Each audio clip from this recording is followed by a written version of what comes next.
Mediocre people cannot stand high achievers, and high achievers cannot stand mediocre people. It's not going to work. Never have any team chemistry. You never have any togetherness, because everybody's not bought in to the same principles and values, and everybody's not bought in to the same standard. The fundamentals of business. Mental is a part of the word. I never ask my clients to judge me on my winners. I ask them to judge me on my losers because I have so few. There's money in the banana stand. I'm a hard-working man. If you can't learn how to close, you better start thinking about another career. Put that coffee down.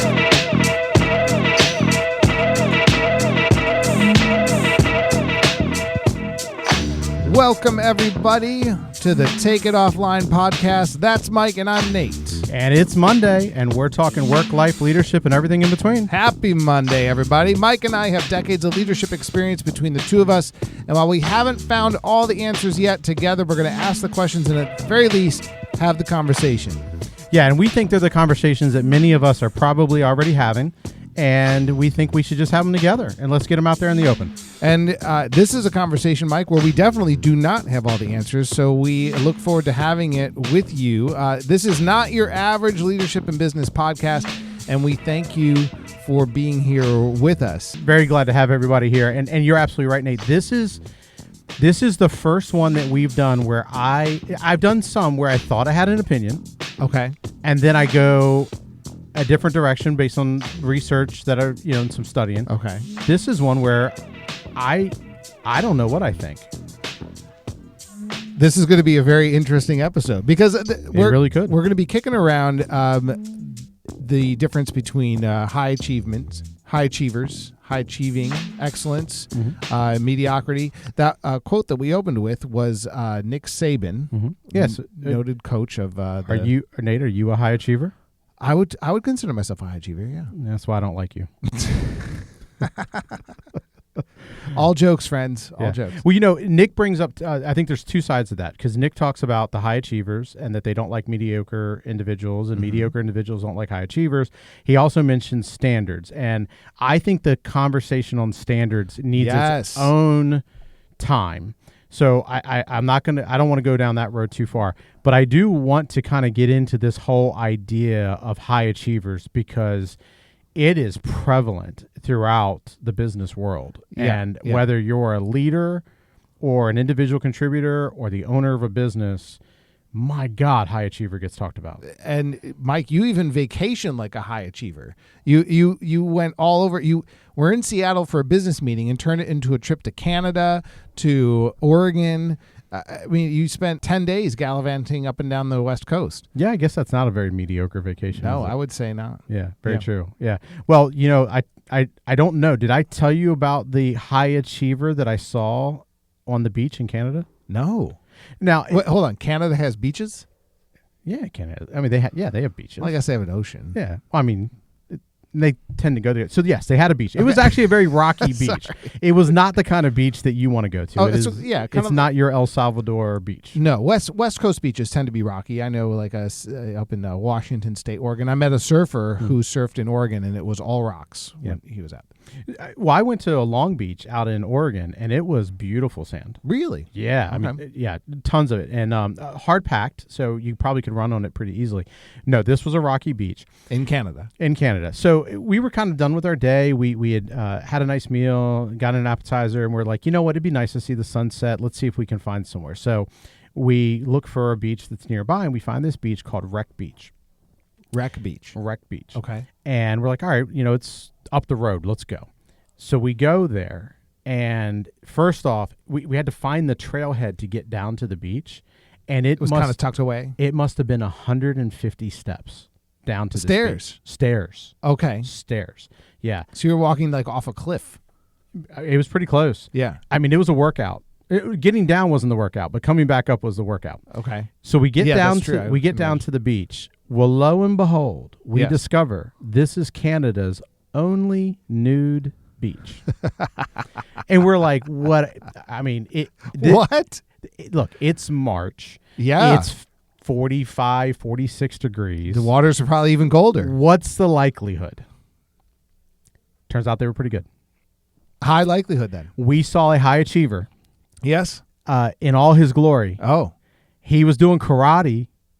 I've never seen karate done like this, but it was some form of karate. Okay, maybe like a Tai Chi sort of situation? It was so fast. I'm like, I mean, this is a high achiever for you. Like, I mean, he had all the confidence in the world. And he's doing some type of, moves, whatever they are. He's 50 yards away, so we're not, thank God, super close. But then there's a couple of, this is near a college. Mm-hmm. There's a couple of young ladies on the beach. And they start to like take off sweatshirts, and we're like, "Oh gosh, like this is really turning out to be as advertised." No, they just bathing suits, did a little polar bear plunge, but he comes peacocking across the beach, so to speak. Yeah. Oh yeah, yeah. He was peacocking, and then the next group comes and he peacocks there, and he goes to the other end of the beach and he does some more jiu-jitsu, naked jiu-jitsu and so forth. So anyways, nude jitsu they call it. Is that yeah. So he I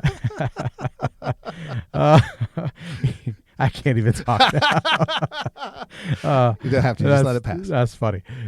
He is, but this guy absolutely had all the confidence in the world of a high achiever. So, well, good for him. Bless his heart. I can't believe I forgot to tell you that part of our vacation story. I love it. That's now. Did you or Maura partake in the nude beach situation? No. Okay. No. That did not happen.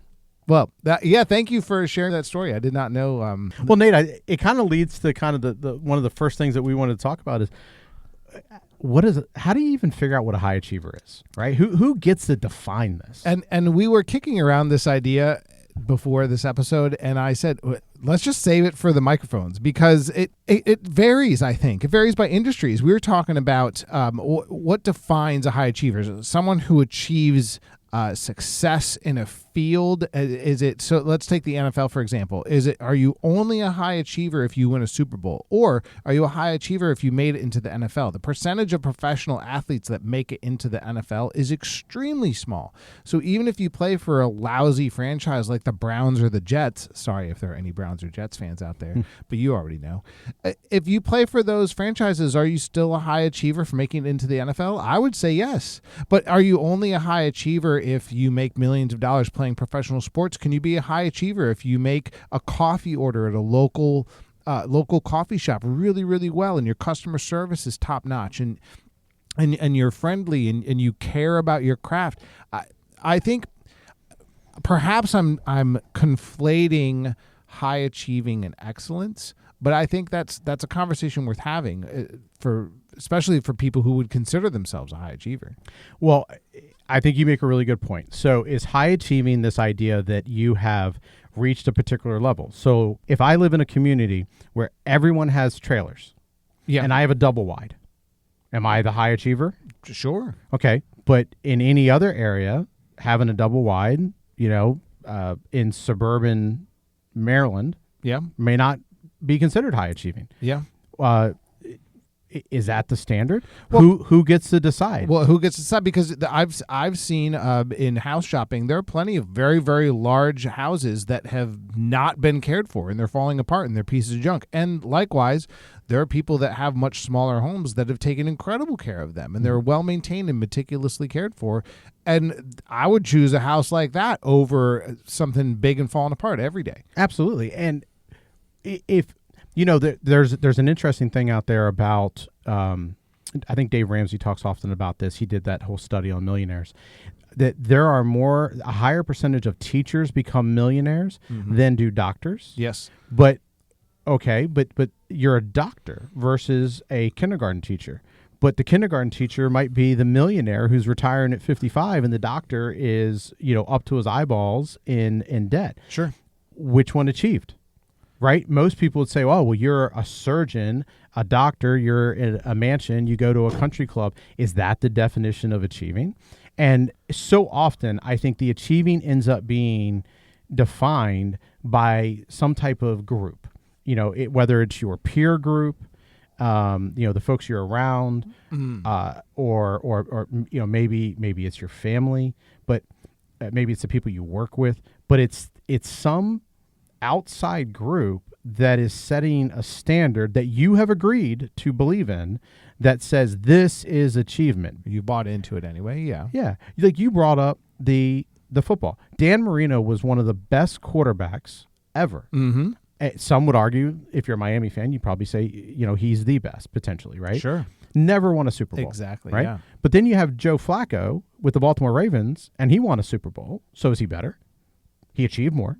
He won the ring. Dan Marino didn't.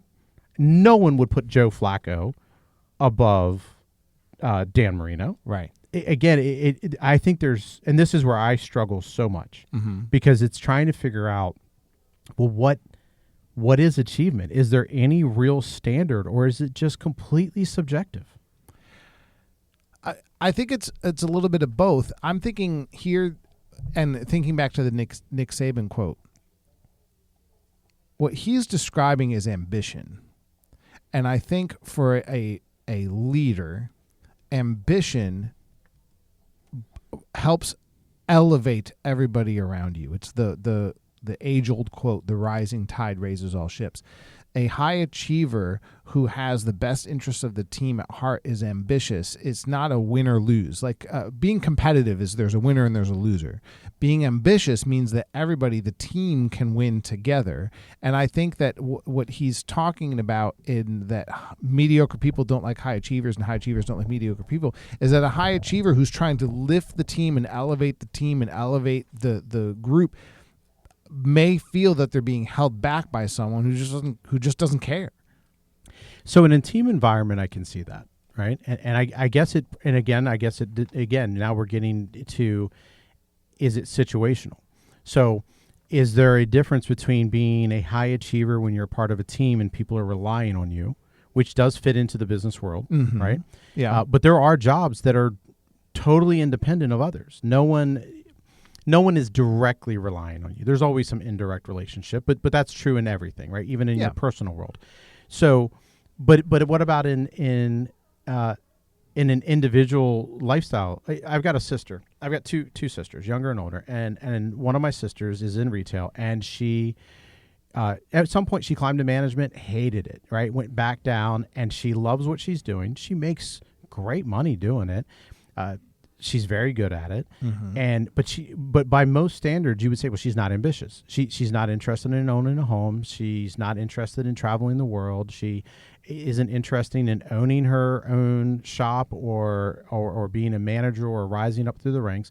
There's no ambition in that regard, but she's great at it. My father was like that. My father he got offered many times to be a supervisor, and he turned it down. He says, I want nothing to do with that. That's not his thing. Doesn't want to travel the world. It's amazing how similar my older sister and my dad are, and they fight more than anybody else. Well, which that makes sense. That does, right? So, do you have to be ambitious? And like, is ambition really part of it? I'll offer something to go with it for you to think of. Okay. And I heard this on a podcast, and I won't do it complete justice because I did not come prepared to talk about it. But when you brought up ambition, it popped in my head. Okay. I heard someone talk about the difference between there's ambition and there's aspiration. And ambition is maybe you want to achieve a thing, and aspiration is I want to be a thing. Okay. Yeah. Right? So I want to achieve wealth versus I want to be a giver, right? Or be a provider, right? Or I want to be someone that obtains a lot of degrees and knowledge versus I want to be someone that is able to add wisdom to things. What do you think? Is there a distinction? Well, I think there's absolutely a distinction, and I'm wondering if rather than saying high achiever, I wonder if it's excellence. If it's just people who appreciate excellence or do their jobs with excellence, build their relationships with excellence, that mediocrity really bothers them. Finding little details out of place really bothers people that look for excellence. I was walking into a place of business, very well-known company, very wealthy company, and they had this beautiful lobby. Everything's all set up and really nice, and the colors are nice when you walk in. There's good advertisements on the right for some of the products and services they offer. But then off to the right is a big beat-up gray shredder bin that's locked, and it's just sitting there. It's one of the first things that you see when you walk in, and no one else seems to notice it or care. But it really bothered me because I'm like, man, you almost have the whole package. You almost have this excellent thing that your customers could walk into, but you missed it by that much. But what is their service? What does this business do? It's customer service, finance. Okay, so that's where I would challenge you, right? So they're not in the business of aesthetics. They're not an art gallery. They're not interested in, hey, this place looks pretty. So you're defining excellence as the way it looks. Whereas if I was the owner of this financial institution, I might say, well, our excellence lies in the way we advise people, the way we interact with folks, the way that we manage, their investments. And our goal is to be excellent in that because that's what we do. A shredder is just an aesthetic and we're not in the business of this isn't a home decor place. We're not in the business of creating some form of, aesthetic or comfortable aesthetic. Sure. But I would argue that the way that you do anything is the way you do the thing. So if a little aesthetics or little details fall through the cracks in one area, who's to say they're not falling through the cracks in others? But that's subjective. So it's your opinion that this is what good looks like, and in their opinion, well, the shredder bin is fine. Maybe their thought is, hey, we leave the shredder bin out because we want you to know that we protect your information. See right there, that's where it gets shredded. Maybe that's. Think about how many people IT is famous for this, right? They tend to be less put together. Yes, they do excellent work. So using your analogy, because they don't dress in a manner that is considered quote unquote excellence. Okay, they don't then do their work in an excellent manner. That's not true. Okay, now let me take your IT example one step further. Cable management, the way that a person handles cables coming in and out of their computer, in and out of their instrument. I do a lot of performing and music. Having a rat's nest of cables behind a computer or behind a speaker or in this podcast drives me crazy. Mm-hmm.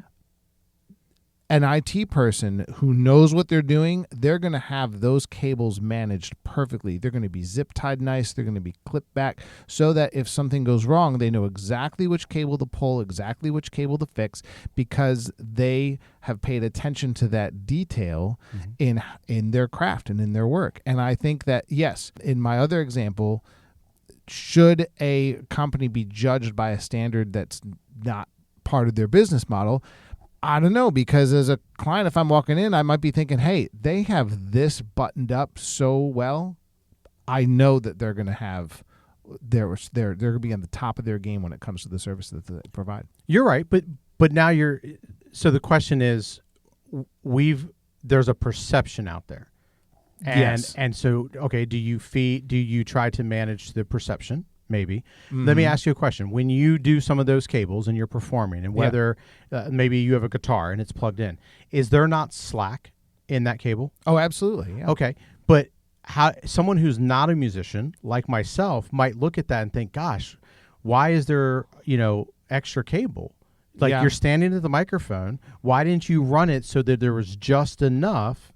But you've left slack. You know why? Because of movement and other things. Right. Mm-hmm. But I'm looking at it from my perception and think, gosh, you're sloppy. Yeah. You see what I'm saying? I see it, yeah. So there's that, it depends on the perception of it. If I don't know your world, what I think is excellent is different than what you think. You think, well, I've done this excellent. My cables are perfectly managed. And I'm looking at it going, no, they're not. So that's where to me, excellence is, what is it? Here you go. Let's take it back to an episode. What is your purpose? Are you living your purpose in an excellent way? All the other pieces around it, I don't know if they have to be excellent. I do agree with you. And there's a great book called, I think it's called Make Your Bed or something like that. Okay. Yeah. And it's a guy that gave a speech. It became viral for a long time. But his point was, get up and make your bed every day, because you're starting with accomplishment and you're starting with, being productive. Yes. And no matter what else happens in the day, you began in a positive place. And so I get and you can also return to that positive place at the end of the day. That's right. You come back to it and it helps. I do think there is something to say that when you do something well, it carries over to other places. But how many times have you heard the adage that the shoemaker's son has no shoes, right? Because they poured all of their excellence into their craft. And so then in their personal life, there are gaps. I have personally seen this to be very true. My wife is a nurse, and there is no nursing that occurs. I could be on the floor bleeding, and she would say, hey, the Band-Aids are in the closet. Make sure that you don't get blood on my floors. I just cleaned them. So there's some truth in this. When you do something, a lot of times it lives in the office in a very excellent way, but may not come home. So I challenge that idea of excellence and the high achiever piece. To me, I think you can do something excellent, and just in the case of my sister, she's excellent at what she does, but she's not a high achiever. She's perfectly okay with where she's at. Like, she's living in the middle and just very stable, plateaued. I think high achiever is that person that's constantly looking to climb the mountain, right? It's, okay, I've climbed this mountain. Let me go climb the next mountain. What's the tallest mountain? How do I climb that? I want to climb the tallest mountain. Oh, I climbed the tallest mountain. How do I do it faster than the other guy? That, to me, is that high achiever that just never has the ability to turn the engine or the mind off. That is how I see high achiever. And there are a lot of dead people on top of mountains who were once high achievers. Mount Everest apparently has a lot. Yeah. I once thought maybe I'd like to climb Mount Everest, and then I heard about the body count and thought, no, I'll stick to the local trails for my hiking. They use some of the frozen corpses on Mount Everest as landmarks. So, when you reach the guy in yellow, you only have so much more to climb. It's fascinating. Really? That's actually true, yes. Wow. You sure that wasn't AI hallucination? Oh, I'm positive. Okay. So where are we with this? Who defines high achiever? From what it sounds like if we're really boiling it down, it's external. It's how others view your accomplishments or your achievements. So earlier when you asked me if I'm a high achiever, I would consider myself ambitious, but always looking for the next thing. I think I've softened on that a little bit in my life as I've grown and learned. I wanted to ask, though, is mediocrity contagious? Is excellence contagious? I think everything's contagious. Remember, did you ever have a parent that said to you, who you hang out with is who you become? Yes. Mm-hmm. Yeah. I 100% agree with that. I believe if you hang out with people who are always trying to do more, achieve more, get more, I think you do fall into that trap. I think you see this with especially some of the high-end professionals, lawyer, doctor, investment banker, things like that. I think you see some of that. It's a little bit of the keeping up with the Joneses. Sure. And I think mediocrity is the same, right? If I'm around folks that are very content, not looking for the next thing, you could potentially. And I think even if you were around that, I think it would be, I think this is where Nick is right. It becomes uncomfortable. You're like, gosh, these folks don't want to do anything. And you want to do more.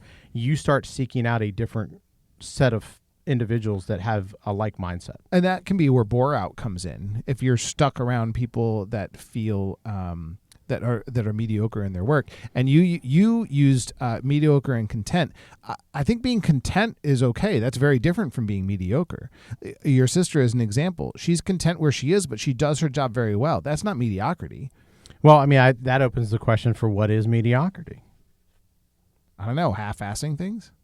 Is it?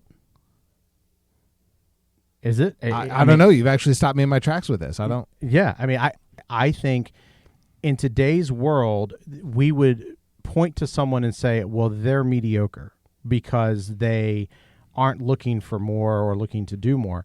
I think you can, to use yours, you can do excellent work and kind of be in that mediocre, what would be defined as a mediocre space. Now, if mediocre is the quality of this is just average, then sure, that's maybe that's a little bit different. That we're saying, well, mediocre is sometimes it's good work. Let's put it in the terms of I go to a restaurant and a server, I get service, and I would call the service mediocre because it wasn't really great. So I guess it depends on how you're using that word mediocre. Yeah, I think you're right. I guess we didn't really land on an answer for. How would you define high achieving? I think high achievement is defined by your peer group, Okay. and your willingness to believe in that standard.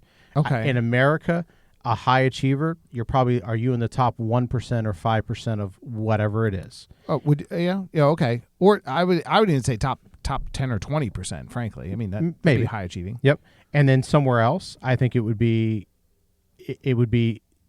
a different standard. So I think it really is this subjective thing that is based around the individuals that you are around.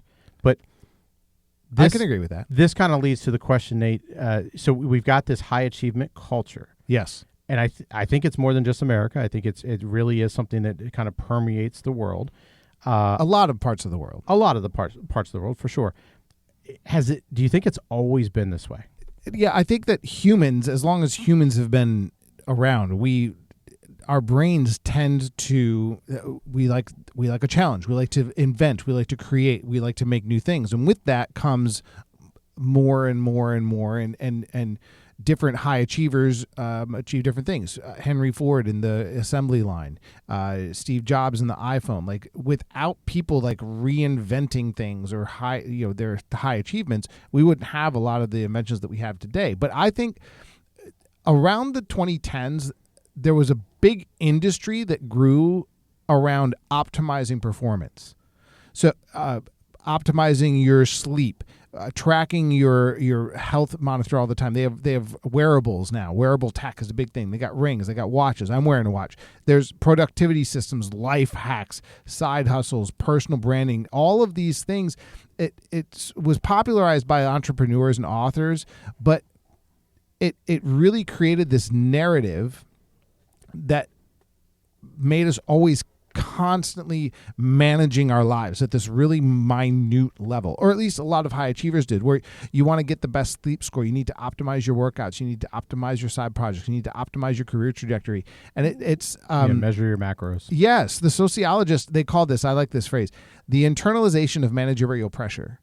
So you're constantly putting that pressure on yourself. Not everybody, but perhaps some of the highest achievers are doing that. There was a phrase, it was in, again, I'm going back to, I think it was in Jim Collins' book, Good to Great, where there was a guy who was training for a triathlon, and he believed that if he trained just relentlessly, that he would be able to win the Ironman triathlon, the hardest triathlon. So he would go to such extreme measures. One of the things he would do is he would rinse his cottage cheese. So cottage cheese, Mike, speaking of macros, as you know, is typically a very low-fat, high-protein food.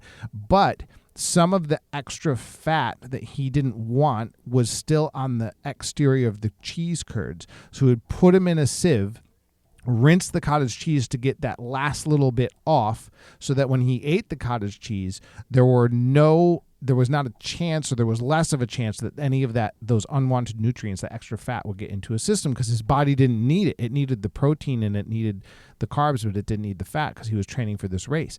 And I think that's like next level high achievement optimization that has really sort of started to take over our culture. But let's go further back.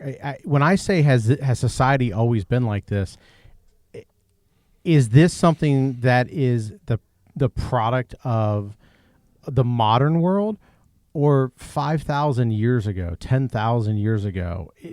Do you think we human beings have just always kind of been in this mind of like achieve more, get more? I think to a degree. Look at our rulers, Napoleon, different kings that would go and try to amass these empires. Everybody was always trying to grow. I think that the class of because it was more of a class system, say 1,000 years ago, you had fewer people who were able to achieve more or able to chase that. But I don't know. What do you think? I think it's picked up since the Industrial Revolution. In this kind of enlightenment era that we have. I think if you go back and look, more when we were a little bit more of a agricultural type society, a little bit more hunter gatherer. There was more of a focus on stability and the overachieving, hoarding food, hoarding power was often punished. I think you kind of look back, and it's probably why there was a lot of wars, right? You got the king up in the hill, you got all the people that are surrounding, the castle and the walls, and there was quite a few revolts because there was the hoarding was not, and I think we even see that today, right? We hear today in our society folks upset with those that appear to have substantially more than maybe would be considered necessary or appropriate even. And I think a long time ago, in our early days, there was a greater focus around more of the stability of things, and I don't think that it was so desirable. I think it has increased, and I wonder, and we've talked about the social media aspect, this idea that I can see what others have, and then that increases my scope. So I mentioned that I think that it has a lot to do with the peer group. Well, the peer group used to be who's in my town. That's true. Now my peer group is potentially the world. So am I measuring... Or it's anybody you want it to be. That's right. Yeah. So am I measuring the standard off of the 0.1%? I want to go back to what we were talking about thousands of years ago with the kings and the people and everything. A great deal of accomplishment and achievement back then was measured by the community. How was this good for the community? How did the community grow? How did the kingdom grow? We talked about on the podcast, we had the Olympics in Milan, Italy, and there's this beautiful cathedral in the middle of the city that was designed by hundreds of artists over hundreds of years, passed down from generation to generation. We don't know any of those artists by name. I'm sure they're written somewhere, but you and I don't know. But we looked at that beautiful piece of work that they built together, because they had a sense that I'm carving this little section of this cathedral because it's an important part of a greater whole. And I think in our society today, or at least our American culture today, it's a very individualistic society. So high achievement tends to be more focused on the achievements of the individual as opposed to the community, which is what makes Nick Saban's quote interesting, because he was tying that high achievement to the achievement of individuals collaboratively on a team. I think that's one of the reasons why athletics is very valuable for young people growing up, because you learn about those parts coming together to create the whole. And we lose that even in our work culture. I've heard it said we work for ourselves. Very few people work for a company anymore. We work for ourselves. We develop our career for ourselves. Yes, we're working for a company for a time, but if at any point that social contract that we have with that company goes awry, well, I'm going to go find another contract to take on. I think that we've lost that sense of community, that sense of doing things collaboratively for the greater good. I don't know if we've lost it as much as we can't find it. So we've misplaced it. We're putting it in the wrong place. We're focusing it in the wrong place.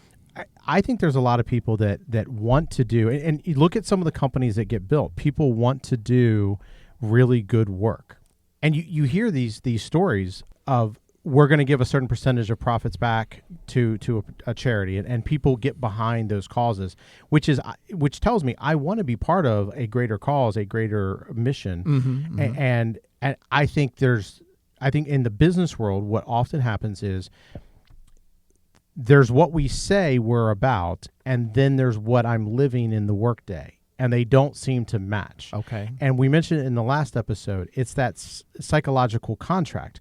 I'm expecting this, but then I feel betrayed because something else occurs. And now all of a sudden, guess what?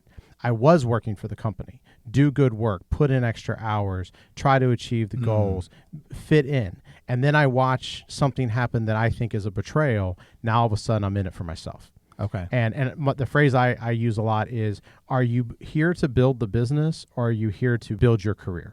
What are you building? Yeah. And I think a lot of people start to shift towards, well, I'm here to build my career. I'm not here to build the business. And that's where you start to lose that community and what's good for it. And I think he mentions mediocre people not liking high achievers. Well, mediocre people say that they find high achievers to be self-absorbed and robotic. And high achievers say that they see mediocre people as lacking discipline. And that's where some of it comes in. I think, I'm not sure. I bet you if you ask people, hey, define a mediocre person, or point point to a mediocre person. I think a high achiever might point to someone that just is okay with where they are, no desire to do more. It doesn't mean they do bad work. It just means that they're not trying to climb. And I think a mediocre person would point to a high-achieving person and say, oh, that's a person that only cares about themselves. All they want to do is just keep climbing. I don't think either one is exactly true. I think the truth probably scales down a little bit further. Growing up, mediocre would have been you're doing subpar work. I'm not quite sure that's how high achievers see mediocre people today. I think that there's a difference. I see that. In the way that they, because I think there's almost this idea of, no, you said it's ambitious. I think that's a part of it. High achievers are ambitious. They want more. They want to continue to do more. Nothing wrong with it. Mediocre people are like, no, I'm good where I'm at. I think contentment is not necessarily a negative trait or a negative quality. I don't think so. And I think you can be a high achiever who is content. Yes, right? I'd agree. I think the danger gets into when you're a high achiever that isn't content and you keep looking for that contentment in the next step in the ladder. Yeah. And that leads to this idea of, or the question I have for you, is the life of a high achiever better? So I have a great quote to get to that question. I enjoy watching the men's March Madness basketball tournament.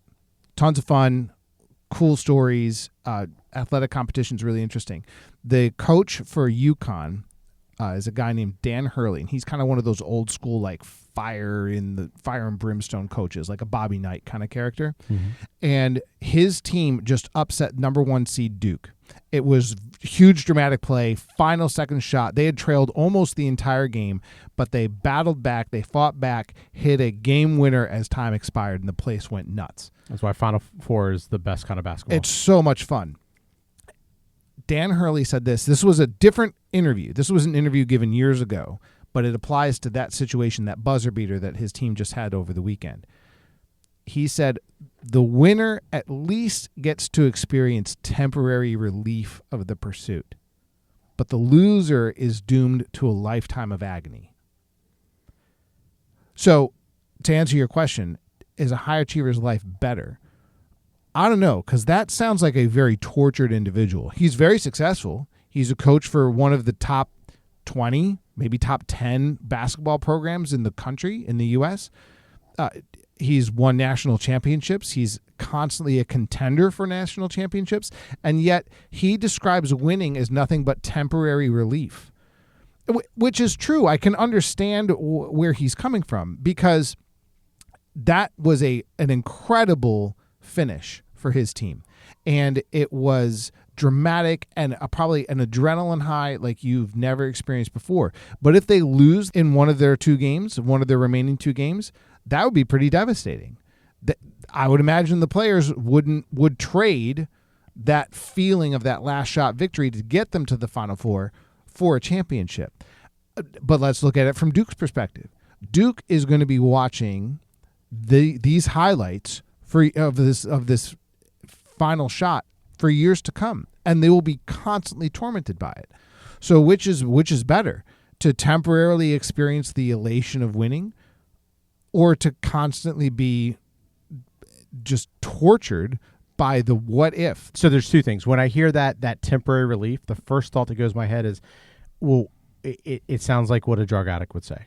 Oh, right? Absolutely, yeah. And so it leads to so you're just addicted. You're addicted to that little moment that's probably feeding dopamine. Perhaps, and you're getting something out of it. Perhaps high achievers are. But we also talked, when we did our whole piece on the quotes, we talked about this idea of, that problems can create growth. Yeah. And mindsets. And we're not redebating it, but this idea of that when something like that happens, something bad happens, that it helps you to grow from it, and your mindset. You mentioned this a lot, that your mindset allows you to maybe move forward. So this idea that they got to live with it forever, it's going to haunt them. It doesn't have to haunt them, because if they've got the right mindset, potentially it's like, okay, hey, it happened, not the experience I wanted, but we're able to continue to move forward from it. There's a piece out there that's called, have you ever heard of arrival fallacy? No. Okay. So there's a guy, I know you've heard of him. His name is Blake Mycoskie. He was the founder of Tom's, the shoe. Yeah, okay. And kind of a cool story. Starts his company, makes a good product, decides that he's going to give away a pair of shoes. Every time someone buys a pair of shoes, they give away like 100 million pairs of shoes. And he eventually sells the company. So here you're thinking, this guy starts a company. Yeah. He does this really altruistic thing. Very successful. Sells the company. He's got all kinds of money. He's married. He's got some kids. Highest achievements. Absolutely. Right. It's all the things that the high achiever is looking to do. Right. Yeah. Right. I have built a company. I have employed people. I have taken care of the community. I have made enough money to last me forever. And your children forever. It's generational wealth. He went through extreme depression up to the point of wanting to kill himself. Really? And it cost him relationships and so forth. And what he discovered was that so much of his self-worth was built in the achievements. It was like trying to put water in a sieve. It didn't hold, and it didn't fill him up. And so he has now spent years trying to find out, why didn't I feel like enough, and how do I feel like enough? I think that happens to a lot of high achievers. Yeah, I'd agree. There's a quote that I heard that goes along with that says, "You can never get enough of that which won't satisfy you."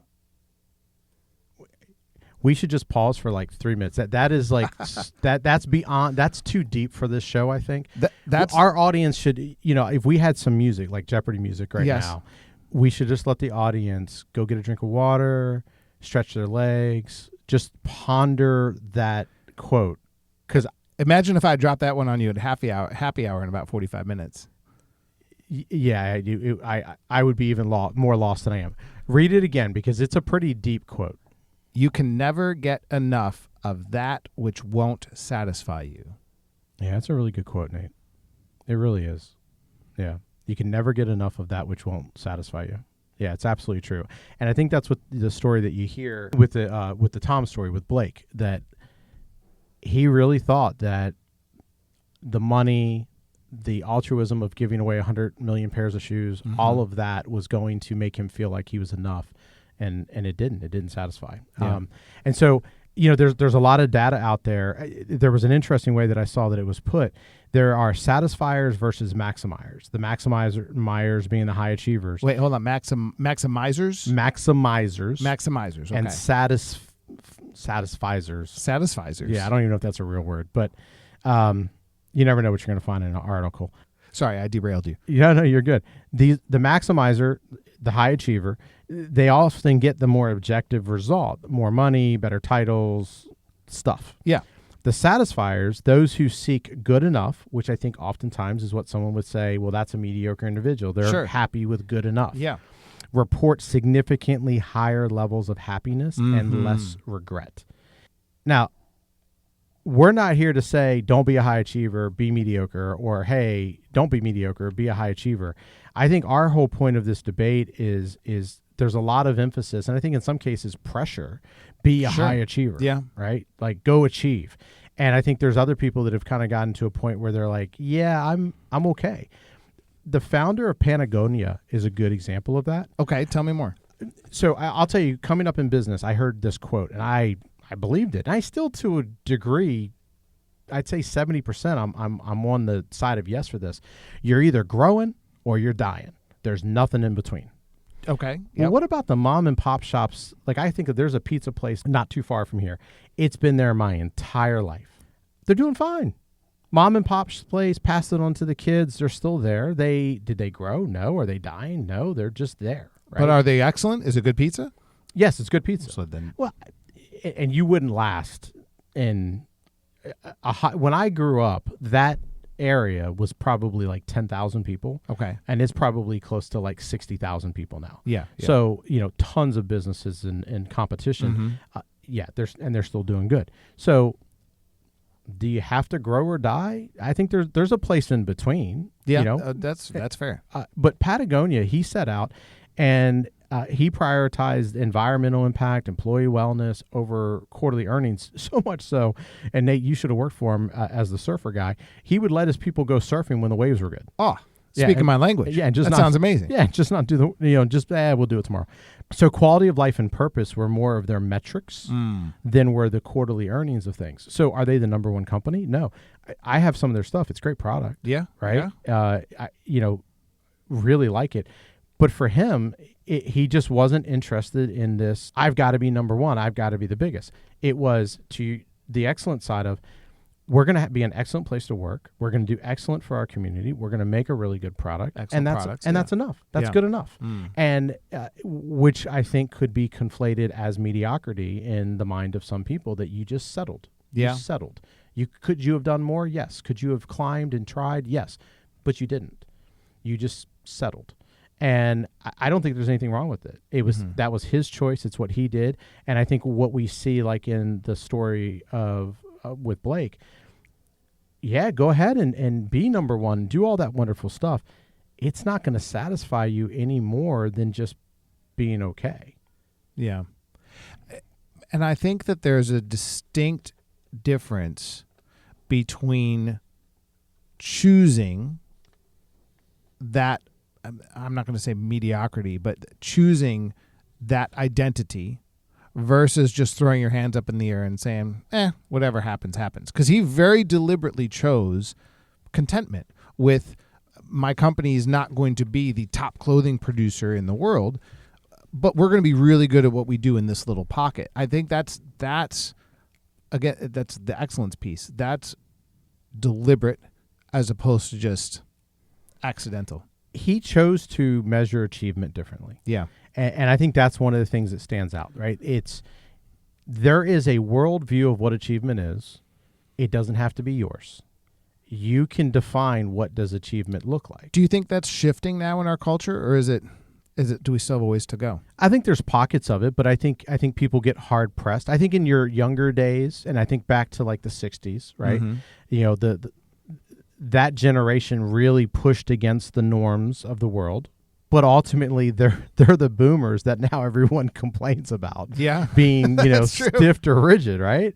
And so I think as you age, some of that you start to age out of some of that. If anywhere, I think there are pockets in the world that are starting to kind of shift away from, like, how do we measure achievement? Yeah, and is there a different way to measure what high achievement looks like? Yeah, I think experience ties into that too, because Mike, as you know, I've recently gone through some significant seasons and changes in personal growth, and I would consider myself, if not a high achiever, at least a very ambitious person, like we have been talking about. But over the past several years especially, I've allowed my perspective to shift a little bit, because our modern culture is this cult of seriousness often, and it's made life heavy. Everything's important to die. We have once-in-a-lifetime events every other week. We've got everything as a cause or a purpose or an opportunity or a crisis, and we're addicted to it.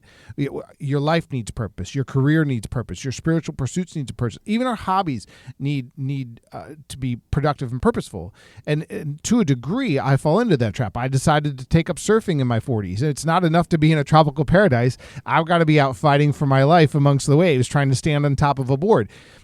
But I love it, and I wouldn't change it, and I can't wait to go on my next surfing trip. But my point is this: in our culture, we can't just take a walk. We have to hit our 10,000 steps. We can't just sit down and be. We have to justify it. We have to be meditating. We have to be practicing mindfulness. And bonus points, by the way, if you record it and put it up on the internet.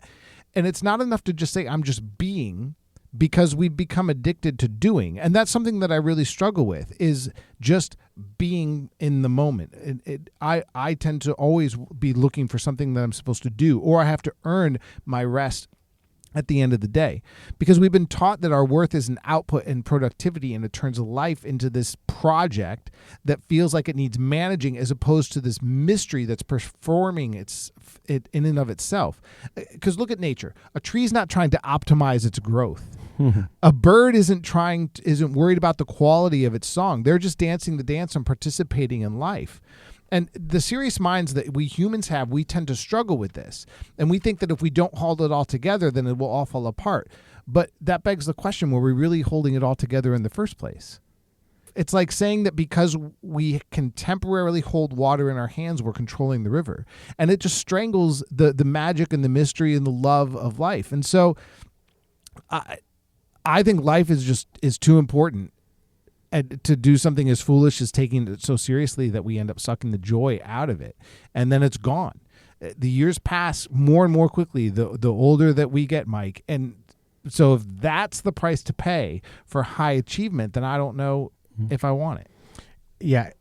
There is this idea of when I'm in this moment, I should probably be doing something with this moment.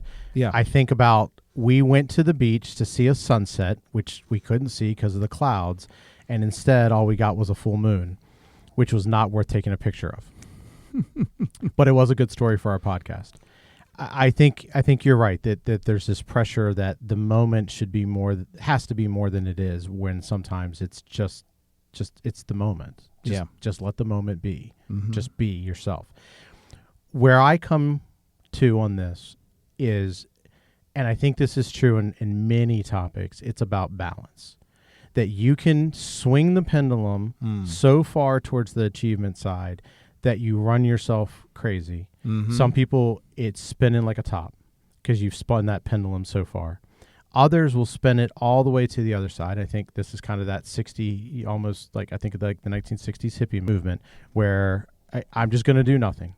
I'm not going to work. I'm not going to, be part of things. I'm just going to, just always be. You can be out of balance, either direction. And I think the key to this high achievement, mediocrity, excellence versus contentment, what matters is when you take your last breath, are you going to be okay with the cost that you paid for the achievement that you have? That's what you have to be able to ask yourself. And I think as you get older, it becomes a more relevant question for you. I think that's a great question to leave with our listeners, Mike. Yeah, I would agree. I've enjoyed this conversation. I walked in not having a firm feeling, but this is what we do. We talk and we discuss, and maybe we're right and maybe we're wrong. Who knows? We might be back in a year having this conversation with some different points of view. But our audience is here to help add some of our insights for us. So great use of time, Nate. Thank you. Yeah, same to you, Mike. So we would love to hear from you, our dear listeners. So be sure to first subscribe to Take It Offline wherever you get your podcast, Spotify, Apple, YouTube. Leave a 5-star review. Make sure that you get notifications whenever we post a new episode. Every Monday morning, we're coming your way.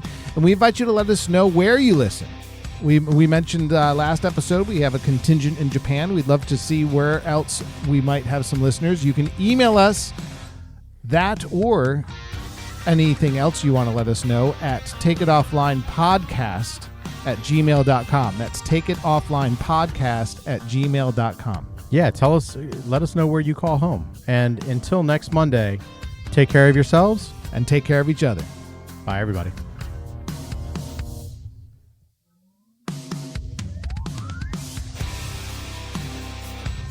The Take It Offline podcast is a production of Take It Offline Media. All views and opinions are ours alone, reasonably informed and meant for personal enrichment and entertainment. Are you not entertained? Views expressed do not represent any particular organization or employer. Copyright 2026 by Take It Offline Media.